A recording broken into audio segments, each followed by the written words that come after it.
વડોદરા જિલ્લા પોલીસ પર હવે પોતે શરાબનું કટિંગ કરાવતા હોવાનું લાંછન લાગ્યું છે. જોકે જિલ્લા પોલીસ વડાએ તપાસના આદેશ આપી દીધા છે.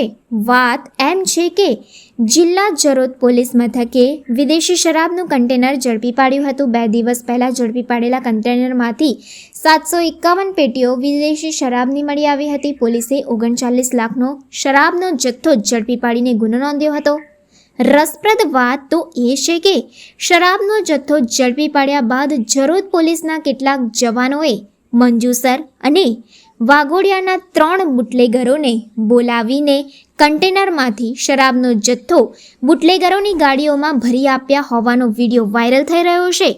વર્તમાનપત્રોમાં આવેલી માહિતી પ્રમાણે મંજુસરના બુટલેગર રિંકુની XUV 500, વાઘોડિયાના બુટલેગર ભૈયાની બ્રેઝા અને કાનાની સ્વિફ્ટ કારમાં શરાબની પેટીઓ ભરીને રવાના કરી દેવામાં આવી છે. પોલીસે પોતે જ ઊભા રહીને શરાબનું કટિંગ કરાવ્યા બાદ પકડાયેલું કન્ટેનર પોલીસ મથકે લઈ ગયા હતા અને 751 પેટી સરકારી ચોપડે નોંધાઈ હતી. સમગ્ર મામલે વાયરલ વિડીયોના આધારે જિલ્લા પોલીસે તપાસના આદેશ આપ્યા છે.